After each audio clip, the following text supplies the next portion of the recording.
नमस्कार, स्वागत है आपका टीवी 24 में। मैं हूं आपके साथ में श्वेता गर्गाई। नजर डालते हैं कुछ खास खबरों पर।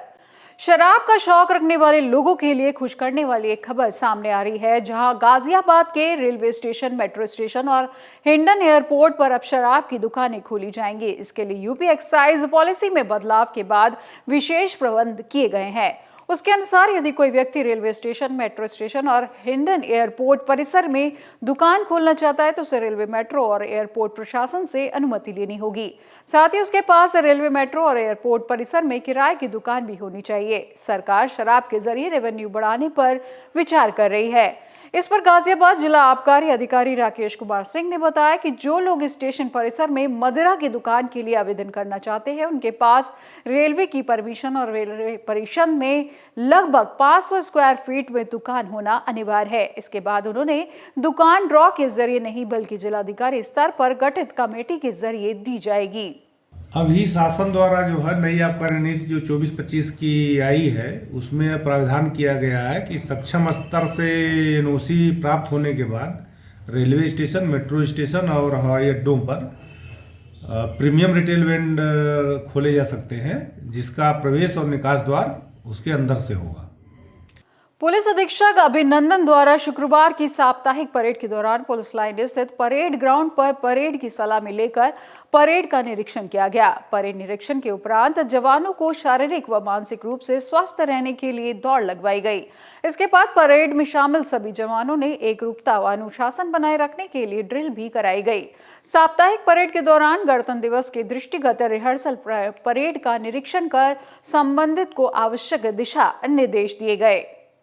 यूपीएसआईएफएस संस्थान को विश्व स्तरीय संस्थान बनाने हेतु मुख्यमंत्री योगी आदित्यनाथ से प्राप्त निर्देशों के क्रम में UP state institute of forensic science Lucknow के अपर पुलिस महानिदेशक एवं निदेशक डॉक्टर जी.के. गोस्वामी ने मुंबई में यूपीएसआईएफएस तथा Tata institute of social science Mumbai के बीच एमओयू हस्ताक्षरित किया गया है।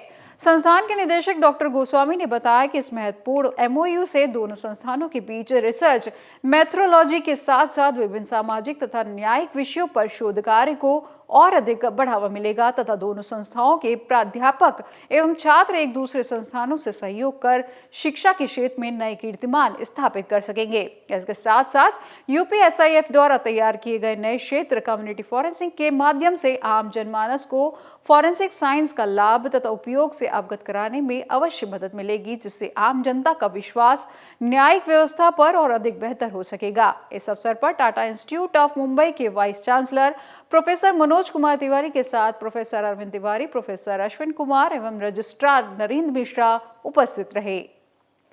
खबर कल्याण से है, जहां बीते बुधवार को महाराष्ट्र की राजनीति में एक ऐतिहासिक फैसला आया है। विधानसभा स्पीकर राहुल नार्वेकर ने शिवसेना के अधिकार और 16 विधायकों की योग्यता पर फैसला सुनाते हुए शिवसेना पार्टी के तमाम अधिकार एकनाथ शिंदे गुट को दे दिए हैं। साथ ही उन्होंने विधायकों को योग्य ठहराया है, जिसके चलते महाराष्ट्र की शिंदे सरकार बरकरार रहेगी और एकनाथ शिंदे मुख्यमंत्री बने रहेंगे।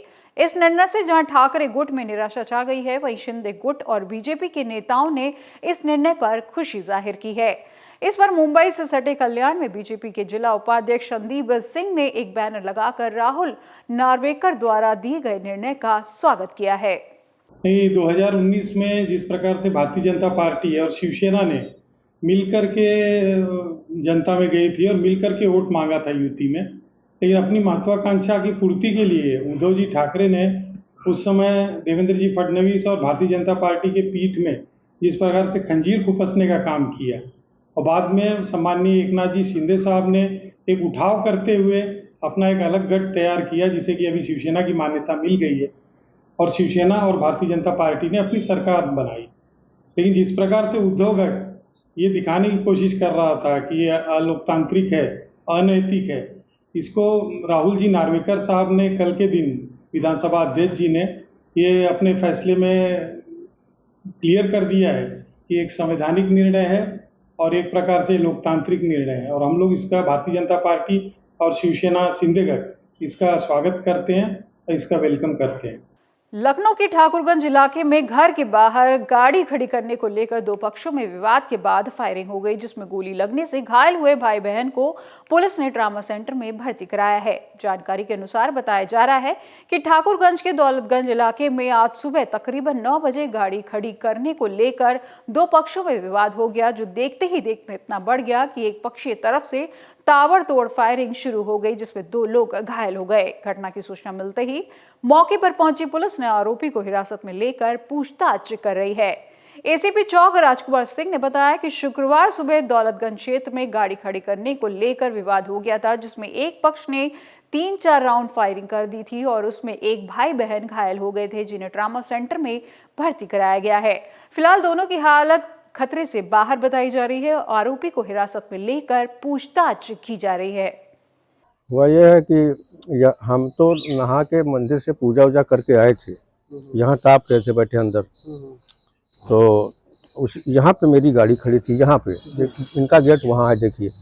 या गाड़ी मोड़ने लगे तो कहीं गाड़ी हटाओ, तो गाड़ी हमेशा इसीलिए चले आते, कभी इन्होंने नहीं कहा।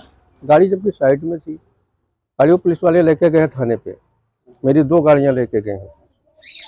तो यही गाड़ी हटाने उठाने के चक्कर में इन्होंने गाली बकने चालू कर दी। हम लोग क्या जाने कि तमंचा उठा लेंगे, ये दूसरा चक्कर है, एक बार और हो चुका है।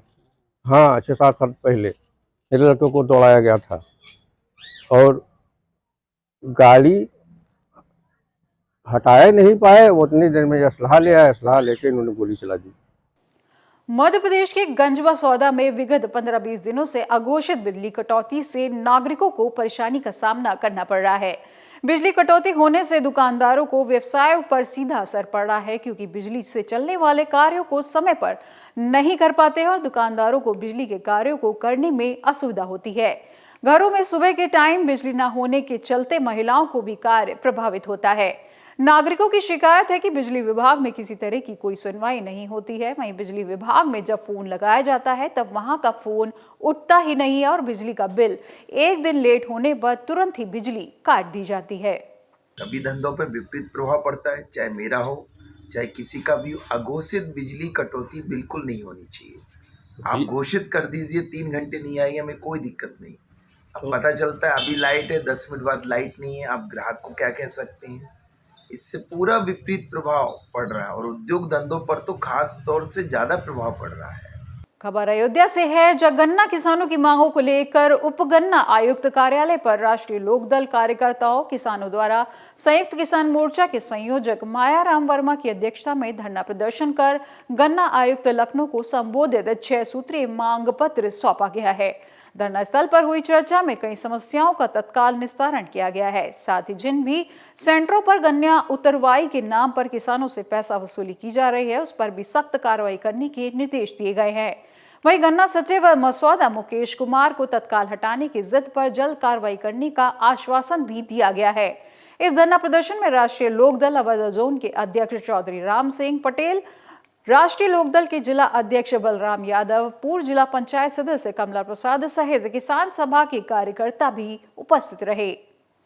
ये किसानों की कुछ समस्याएं थी जो इन्होंने ज्ञापन के माध्यम से मुझे दिया है, और जितनी भी शिकायतें या जो समस्याएं इन्होंने बताई हैं उनका जांच कराने के बाद औचित्यपूर्ण जो भी होगा सबका समाधान कराया जाएगा। आज हम लोग उप गन्ना आयुक्त कार्यालय पर जो है किसानों की समस्याओं को लेकर धरना कर रहे हैं। एक तो हमारा ये था कि उत्तर प्रदेश सरकार जो है अभी तक गन्ना किसानों को लाभकारी मूल्य घोषित नहीं किया है, उसको तत्काल जो है गन्ना मूल्य घोषित किया जाए। दूसरा हमारा ये था कि मसौदा सचिव के लिए लिखा गया उसमें कि जो है इनके जो है इनको कई वर्षों से यहाँ पर जमे हुए हैं, इनको दूसरी जगह जो है इनका बदला जाए, क्योंकि कई साल से हैं तो कई सचिव समिति को इधर उधर बदला जाए। किसानों का गन्ने का रेट और ज़बरदस्ती मिलों द्वारा समितियों द्वारा नैनो यूरिया जो दी जा रही है, तमाम लोगों को अभी तक एक भी पर्ची नहीं जारी की गई है। इन सारी समस्याओं को लेकर के हम सारे लोग यहाँ बैठे थे और एक भ्रष्टाचारी सचिव है मसौदा का श्री मुकेश कुमार पांडे, जो विकलांग अपने को बताता है, फर्जी विकलांग सर्टिफिकेट पर नौकरी कर रहा है, उसकी जांच को लेकर के यहाँ बैठे थे। प्रदेश में बढ़ रहे अपराध एवं आमजन की सुरक्षा को लेकर कांग्रेस पार्टी ने पुष्पराज चौराहे पर प्रदर्शन किया। पुष्पराज चौराहे पर बड़ी संख्या में एकत्रित हुए कांग्रेसियों ने सरकार विरोधी नारे लगाते हुए भाजपा कार्यालय की ओर कूच कर रहे थे। तभी प्रशासन ने बैरिकेडिंग लगाकर कांग्रेसियों को गिरफ्तार कर पुलिस लाइन ले गए हैं। इससे पूर्व पुष्पराज चौराहे बिजली दफ्तर पर बड़ी संख्या में एकत्रित कांग्रेसियों को संबोधित करते हुए जिला अध्यक्ष अखिलेश यादव ने बताया कि उत्तर प्रदेश की सरकार में प्रदेश में अपराध का ग्राफ निरंतर बढ़ता जा रहा है। सरकार जाति और धर्म देखकर एनकाउंटर की कार्रवाई कर रही है, वहीं पूरा प्रदेश अपराध की आग में जल रहा है और अपराधी बेखौफ होकर घूम रहे हैं। यूपी में उद्यमियों को अब उद्योग चलाने के लिए परेशानी का सामना करना पड़ा है, क्योंकि सालों से वो सरकार से औद्योगिक भूमि की लीज होल्ड से फ्री होल्ड कराने की मांग कर रहा है, लेकिन सरकार एसोसिएशन की इस मांग को अनसुना कर रही है। गौरतलब है कि यूपी में 1.5 लाख छोटे उद्यमी उद्योग चलाने के लिए जी तोड़ मेहनत करके देश की 3 ट्रिलियन इकोनॉमी की ओर बढ़ाने का हर संभव प्रयास कर रहे हैं, लेकिन सरकारी दांवपेच और विभागों की मनमानी के चलते वो उद्योग को बढ़ावा देने में असफल साबित हो रहे हैं। जबकि प्रदेश सरकार ईज ऑफ डूइंग बिजनेस और आजादी का अमृत महोत्सव जैसे नारे को लेकर आगे बढ़ने की कवायद कर रही है। इस पर इंडियन इंडस्ट्री एसोसिएशन के राष्ट्रीय अध्यक्ष नीरज सिंघल का कहना है कि वो हर स्तर से शासन सरकार तक औद्योगिक भूमि को लीज होल्ड से फ्री होल्ड कराने की मांग को लेकर जा चुके हैं, मगर शायद सरकार के एजेंडे में उद्यमी अभी प्राथमिकता में नहीं है। हम लीज होल्ड लैंड को फ्री होल्ड करने का निवेदन कर रहे हैं सरकार के समक्ष। हमने 30 नवंबर को माननीय मुख्यमंत्री जी के समक्ष भी उद्यमी महासम्मेलन में निवेदन किया है कि सर, हमें 1 ट्रिलियन इकोनॉमी की तरफ अगर बढ़ना है तो कुछ चीज़ों में हमें और ईज ऑफ डूइंग बिजनेस की तरफ बढ़ना पड़ेगा। उसमें से एक रिफॉर्म लीज होल्ड भूमि को फ्री होल्ड करने की भी आवश्यकता है।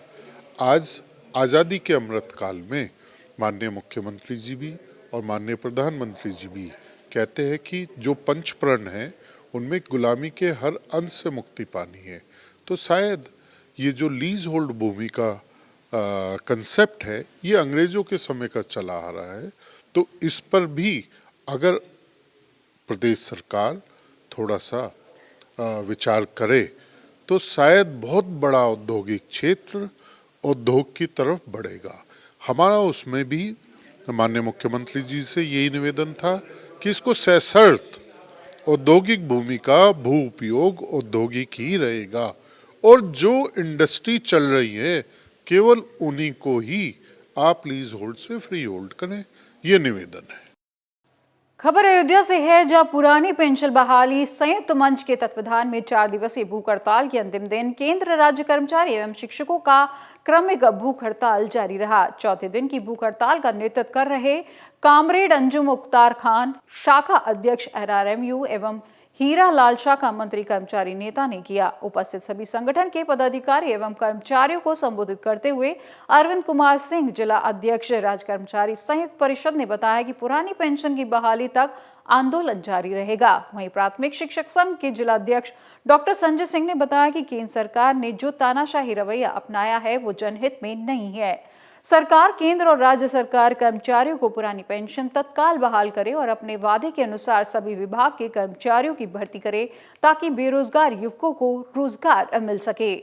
ये संवेदनहीन सरकार है, इसमें संवेदना नहीं है, ये तानाशाही रवैया अपनाई है।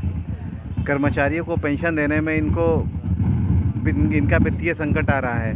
ये जो 2028 तक पूरे देश में 5 किलो राशन बांट रहे हैं, उससे नहीं आएगा। हर चुनाव में रेवड़ी बांटी जा रही है, उससे देश में संकट नहीं आ रहा है। उद्योगपतियों के इशारे पे सारा काम हो रहा है, इसमें जनता का कोई वो नहीं है। जनता के लिए कोई भी नीति नहीं बनाई जा रही है, सिर्फ जनता का शोषण किया जा रहा है। कर्मचारियों को पेंशन देना, NPS हम लेना नहीं चाहते, वो NPS खुद ले नहीं रहे हैं, ये तो गलत बात है ना। एक देश 2 विधान कैसे हो सकता है? आप खुद के लिए OPS, हमारे लिए NPS। हमें OPS चाहिए, खुद NPS ले लें।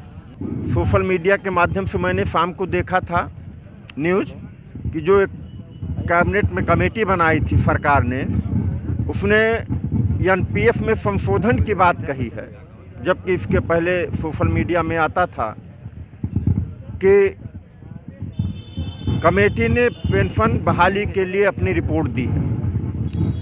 तो सरकार की नीयत और नीयत साफ नहीं लग रही है कर्मचारियों को। कहीं ऐसा ना हो कि हिमाचल की स्थिति उसके लिए भी उत्पन्न हो जाए। धरना हमारा आज जो चल रहा है, आज चौथा दिन हो गया और 4 दिनों में जबरदस्त यहाँ पर कार्यक्रम हुआ और सारे लोग मिल करके पूरे जो संयुक्त राज्य कर्मचारी संघ है और साथ में northern railway men's union, all India railway men's federation के जो साथी हैं, सारे लोग मिल करके यहाँ पर जो धरना दिया है वास्तव में बहुत ही काबिल तारीफ है और निश्चित तौर पर हमारी पुरानी पेंशन बहाल होगी, ऐसा हमें पूर्ण विश्वास है। खबरों में फिलहाल बस इतना ही और देश दुनिया की तमाम जानकारी के लिए देखते रहिए TV24। नमस्कार।